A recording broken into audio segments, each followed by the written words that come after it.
The millionaire sheikh spoke in Arabic, and only the cleaning lady responded and silenced everyone. Welcome to Dusk Tales. Let's uncover what really happened.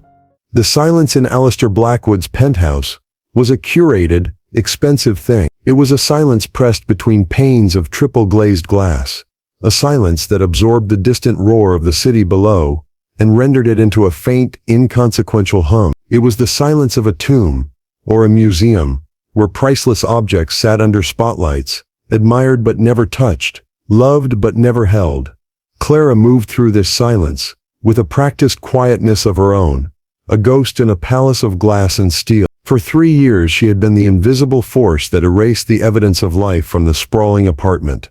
She wiped away the single fingerprint on a chrome faucet, plumped the cushions that had barely been disturbed, and dusted surfaces that had never known the clutter of a life fully lived. Her own life was a world away from this, a noisy, cramped, love-filled apartment 2 bus rides away, where the silence was only ever broken by the sound of her son, Leo, laughing, or the rattle of the ancient radiator in the winter. Her shoes, comfortable and worn, made no sound on the polished marble floors, a testament to her deliberate, careful movements.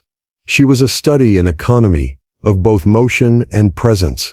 Blackwood, a man whose face was more familiar to her from magazine covers than from personal interaction, rarely saw her.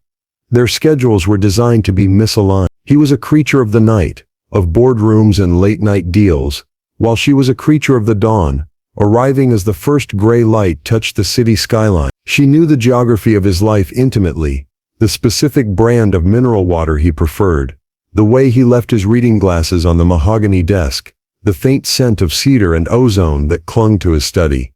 But she did not know them. To her he was a concept, a signature on a paycheck, the owner of the silence. And to him, she suspected, she was even less. A line item in his household budget, a necessary service. This morning, however, felt different. A tension hung in the air, so subtle she almost dismissed it as a change in barometric pressure. It was in the way the door to the master study, usually left slightly ajar, was firmly closed. It was in the unusual tidiness of the main living area, as if it had been pre-cleaned, staged. Clara felt a prickle of unease on her arms. In her line of work, routine was safety. A deviation from the routine was a warning sign. She paused, her cleaning cart, a silent companion, and listened. But there was only the expensive, heavy silence, waiting. She took a deep breath, the faint scent of her own lemon-scented polish, grounding her, and pushed her cart toward the study, the heart of the great silent beast. Alistair Blackwood watched the city wake up from his bedroom window, but he didn't see. His mind was elsewhere, coiling around a decision he'd made in the sterile, lonely hours before dawn. He was a man forged in the crucible of betrayal. His first business partner had embezzled millions. A woman he once thought he loved had sold their private conversations to a tabloid. Even family members, distant cousins, and nephews he barely knew, materialized with outstretched hands and sob stories, crafted by lawyers. These experiences had calcified his heart, turning it into a diamond brilliant, impenetrable, and cold. He saw the world not as a place of potential connection, but as a series of transactions, each with a hidden ledger of motives. Trust was a fool's currency, and he had long ago declared bankruptcy.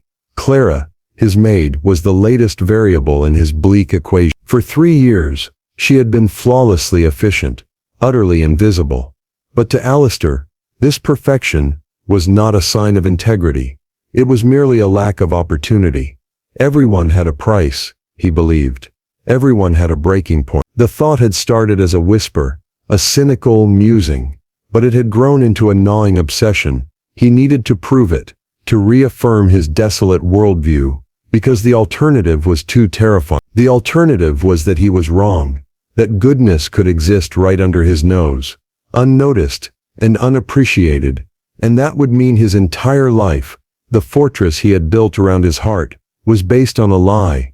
So he had devised a test, a trap, simple and brutal in its design. It was not born of overt malice, but of a desperate, twisted need for confirmation. He would give her the opportunity that he believed she and everyone else was secretly waiting for. The centerpiece of this grim experiment was the safe, a hulking black monolith, hidden behind a false bookshelf in his study. It held items of staggering value, but he would not use those. That would be too theatrical. Instead, he had prepared a more primal temptation. Thick, neat stacks of $100 bills, totaling $50,000. Enough to change a life like hers.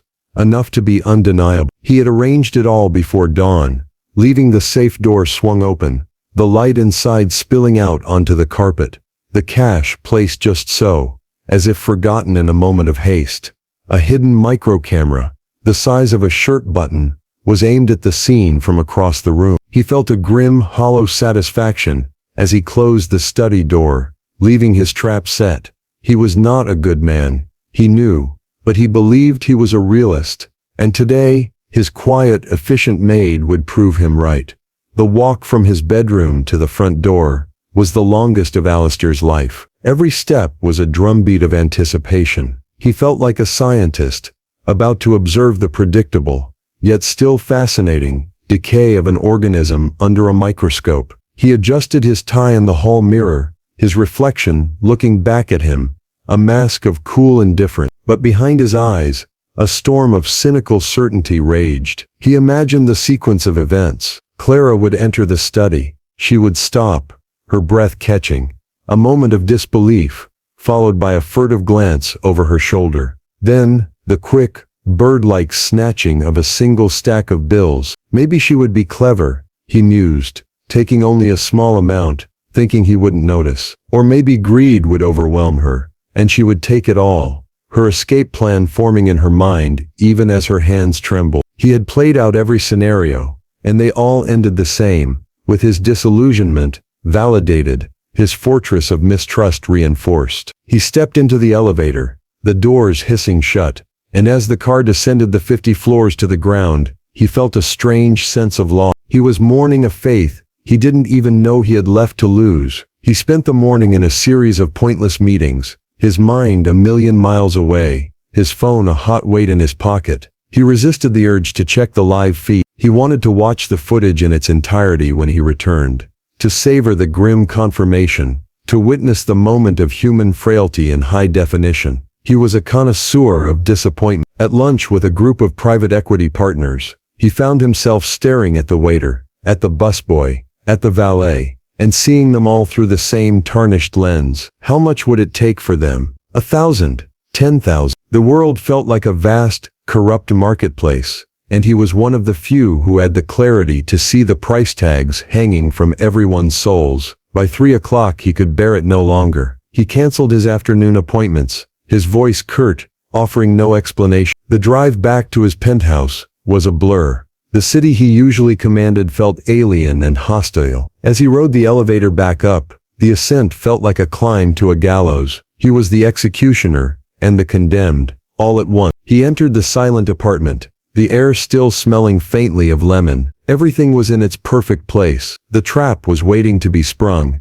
Clara pushed her cart to the threshold of the study. As she reached for the handle, her fingers brushed against the cool metal, and she felt that same, inexplicable sense of premonition. She turned the handle and pushed the heavy door inward. For a moment she simply stood there, frozen. The room was, as always, immaculate. The mahogany desk gleamed. The leather chairs were perfectly aligned. The books on the shelves stood in silent, orderly rows. But her eyes were drawn to the far wall, to the space behind the false bookshelf, which was swung wide open. A stark, rectangular block of light cut through the dim ambience of the room, spilling from the open door of the safe. Clara's first thought was not of opportunity, but of violation, an intrusion. Mr. Blackwood was meticulous, a man of profound and unyielding habit. He would never be this careless. Her heart began to beat a frantic, panicked rhythm against her ribs. Had there been a break-in? Was someone still in the apartment? She took a half step back, her hand flying to her mouth, her mind racing. She listened, straining her ears against the oppressive silence. Nothing. No footsteps, no hurried breathing, just the low hum of the building's ventilation system. Cautiously, she took a step into the room, her worn shoes whispering on the Persian rug. From the doorway, She could see the contents of the safe, stacks of money, green and stark against the gray felt lining. The sight didn't register as a temptation. It registered as a problem, a dangerous, terrifying problem that she was now a witness to. Her mind flooded with images of police interrogations, of accusing eyes and questions she couldn't answer. Why didn't you report it immediately? Why were you in his study? Were you alone? She was the maid, the invisible woman. In a situation like this, she knew invisibility was the first thing to vanish. She would become the prime suspect, the easiest person to blame. The instinct for self-preservation screamed at her. Walk away, close the door,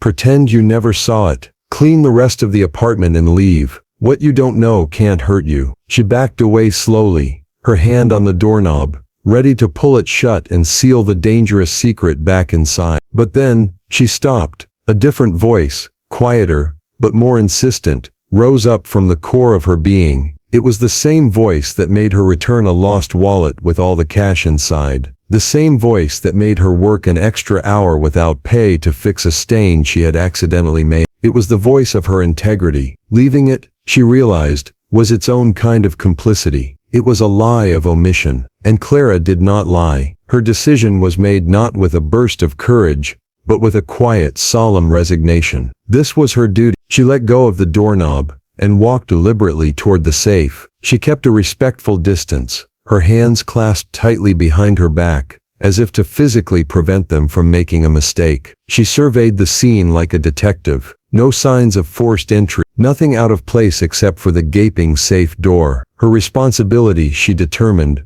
was to secure her employer's property and inform him. Nothing more, nothing less. She reached out and placed her hand on the cold, heavy steel of the door.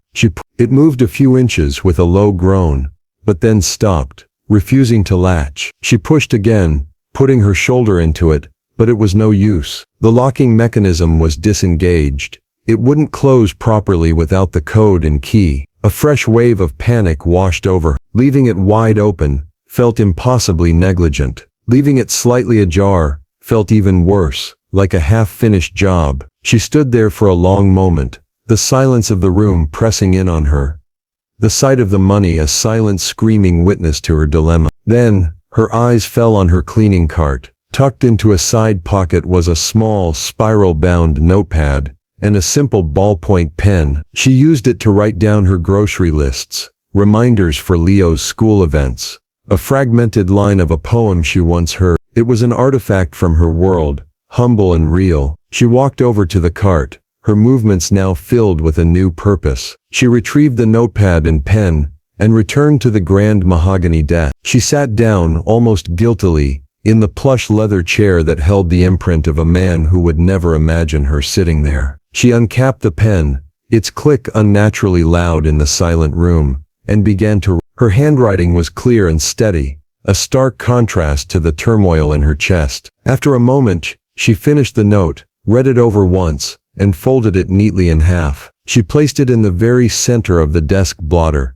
an unavoidable island in a sea of polished wood. Her duty was not yet done. She couldn't just leave. What if someone else came in? The thought was unbearable. She decided she would stay, a silent, unpaid sentinel. She closed the study door, leaving the light from the safe sealed within, and positioned her cart just outside in the hallway. There, under the guise of polishing the baseboards, she could stand guard, protecting the vast fortune of a man who did not even know her name.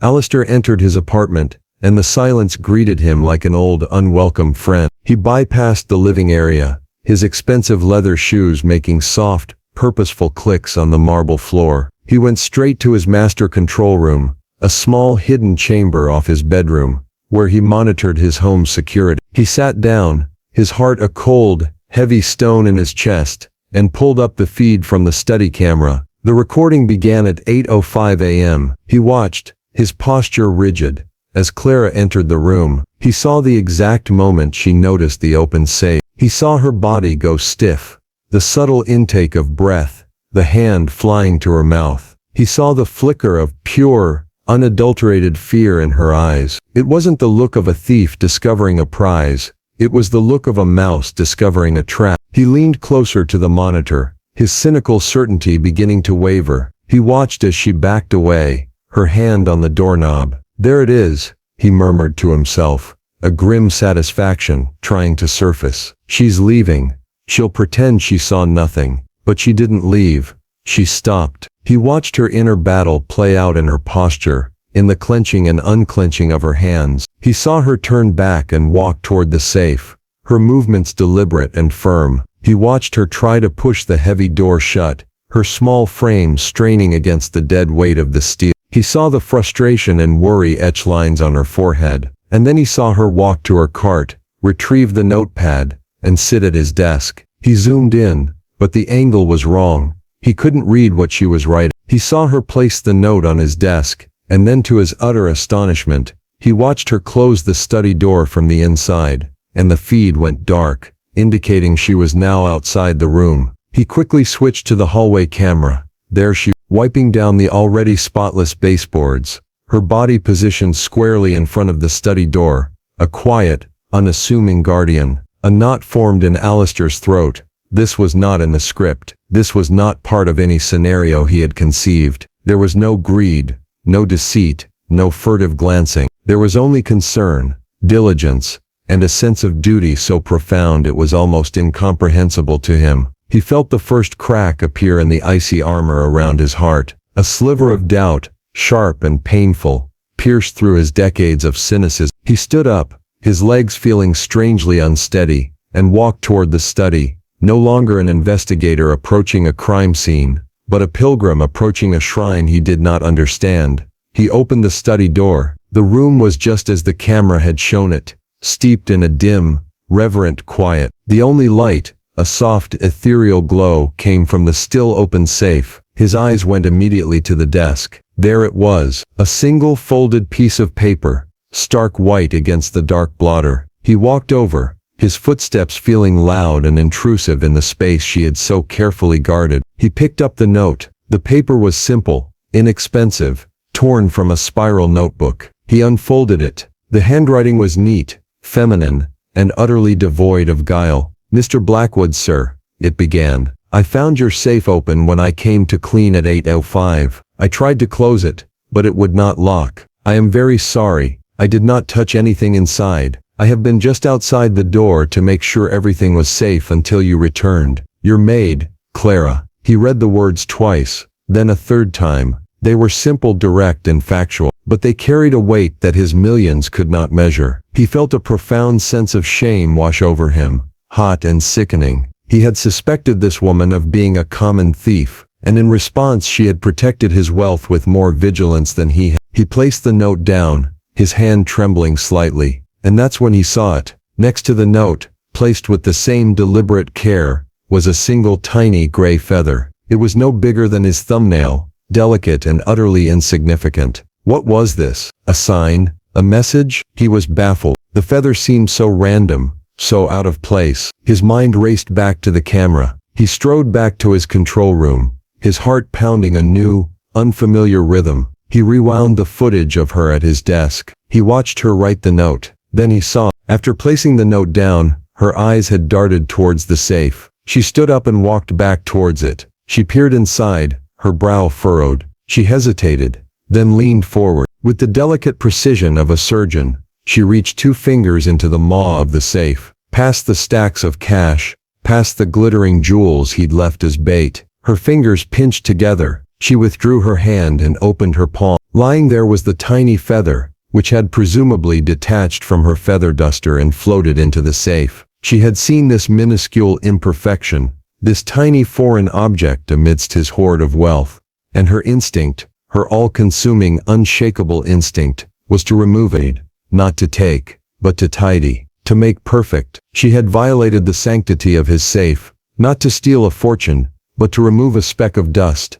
That was the moment Alistair Blackwood broke. The feather. The goddamn feather. It was the smallest, most powerful object he had ever seen. It was a symbol of an integrity so absolute, so pure, it defied his entire understanding of the world. He had built a fortress of cynicism, brick by brick, betrayal by betrayal, and this quiet woman with her worn-out shoes and her grocery list notepad had just leveled it with a single feather. He stumbled back to the study and sank into his chair, the one she had sat in. He picked up the feather and held it in his palm. It was weightless, yet it felt heavier than all the gold in his vault. The money in the safe, the stacks of $100 bills he had so carefully arranged to trap her, now looked garish and cheap. It was just paper, meaningless. He looked at the feather, then at the note, then back at the feather. A sound escaped his throat, a choked, unfamiliar sob. The first crack in his armor became a fissure,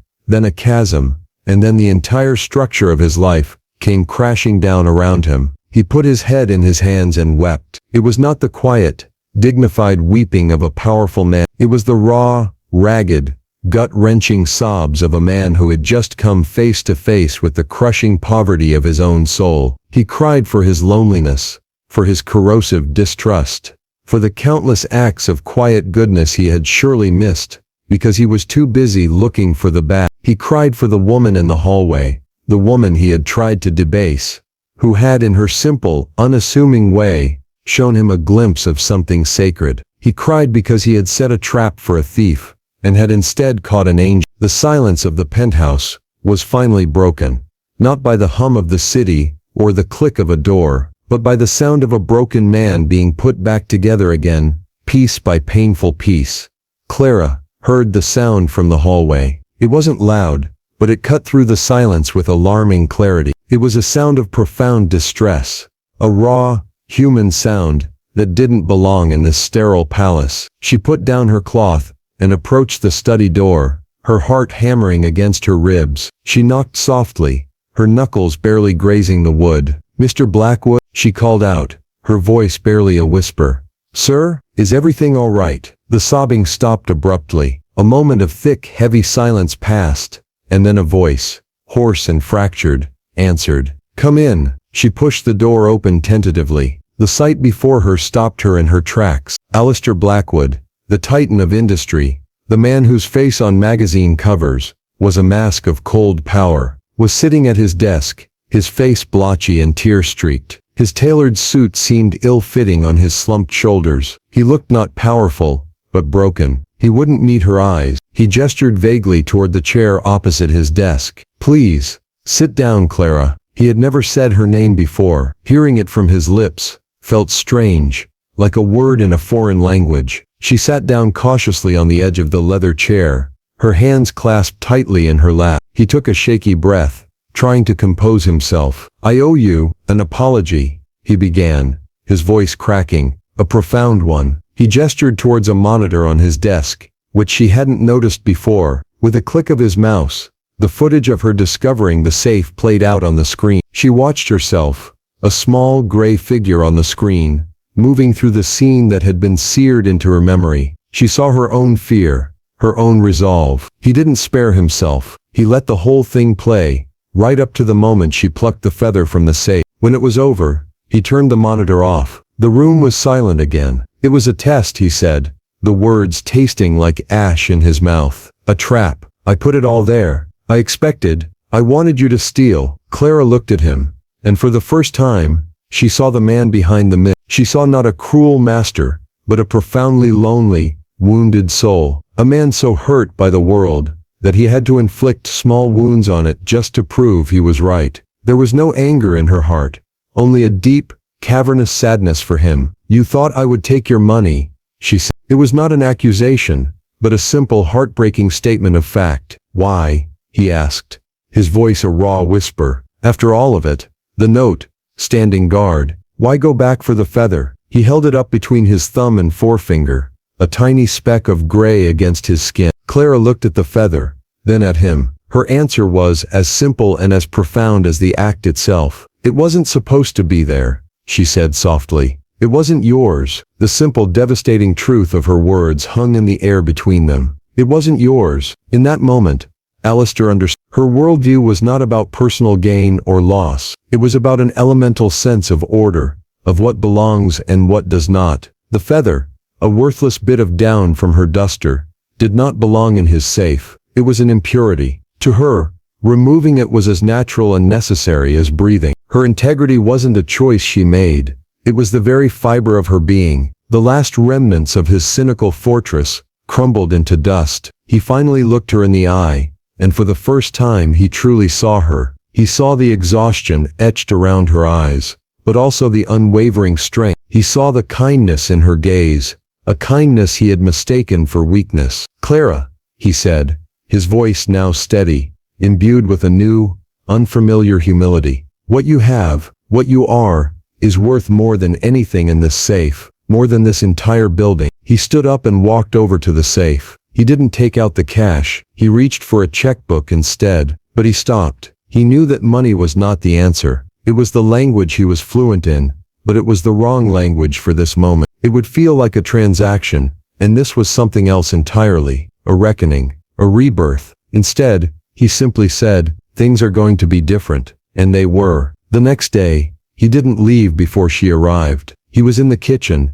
making coffee, and he offered her a cup. He asked her about her life, not with the detached curiosity of an employer, but with the genuine interest of a fellow human being. He learned about Leo, her 10-year-old son who dreamed of being an astronomer, and had a tattered star chart taped to his bedroom wall. He learned of her struggle to pay for Leo's after-school science clubs, of her quiet fears for his future. Alistair didn't just give her a raise. He established a private educational trust for Leo, enough to cover his entire education, from the best science camps now to any university he could dream of later. He hired a financial advisor to help Clara manage her affairs, ensuring she would never have to worry about a sudden bill or a broken radiator again. But the changes went deeper than money. The penthouse began to change too. He asked her opinion on a new painting. He had fresh flowers delivered weekly, not for show, but because she had mentioned she liked them. The oppressive silence was gradually replaced by the sounds of quiet conversation,